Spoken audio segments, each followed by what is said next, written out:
found ourselves amidst a large cavern that was already full of outer space aliens, otherwise known as large grays. I was petrified, as most people might be. The only thing I could think of doing at the time was shooting at them. I killed 2 of them, but by the time I could reload and refire at that time, I had a Walter PPK pistol. I was an engineer, so I didn't feel I had to carry a gun underground. And I always carried this particular one. It's nice and small, and it's quite effective.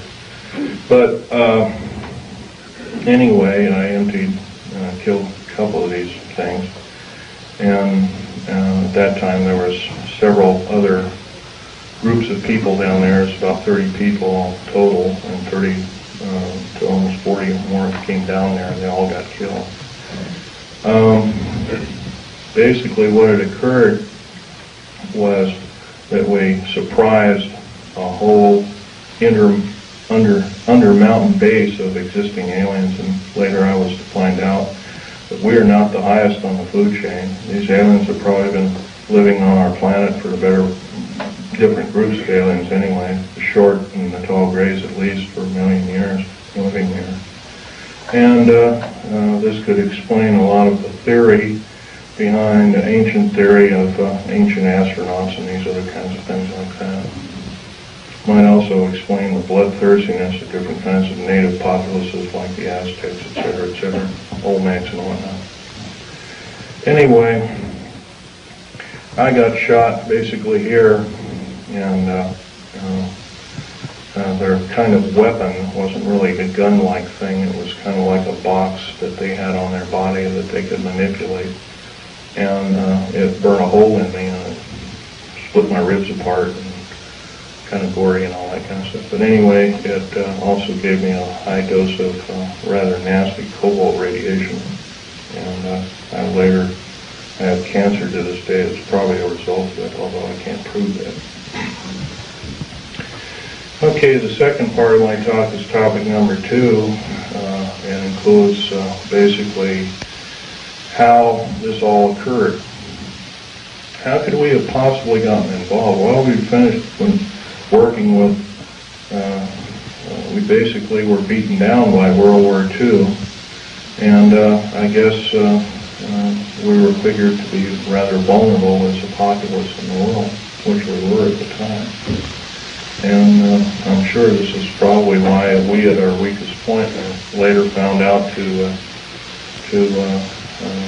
be vulnerable indeed, and so we were basically attacked. And of course, I think some of us, how many people here are familiar with the crash at Aztec, New Mexico? Raise your hand.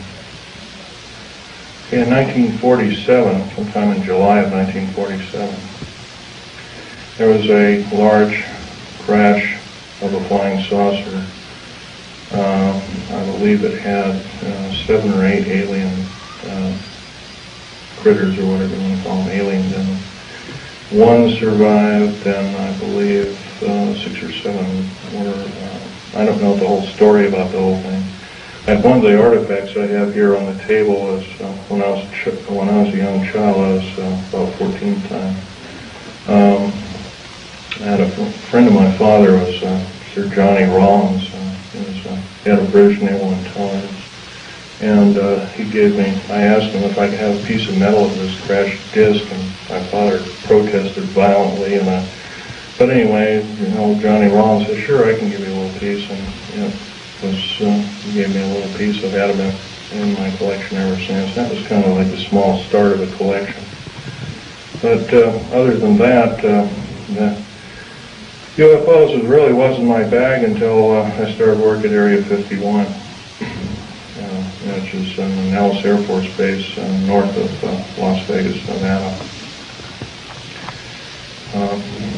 Going back in 1979 in a firefight, it took me about 2.5 years to recuperate, enough that I could go back to work. But I did. I survived. I went back to work through Morrison Knudsen at EG&G and Bechtel and Page and Page and other construction outfits at the time. Anyway, at At Area 51, they were testing all kinds of very peculiar spacecraft. I think you're also, how many people here, for instance, are familiar with Bob Lazar's story? Good. That's a good group indeed. I'd suggest more of you buy his, or obtain his tape or borrow his tape and read some of the publications. He was a physicist who worked at Los Alamos National Laboratory at Area 51, trying to decipher what was the propulsion factor of basically these alien spacecraft, these discs and other kinds of type of craft.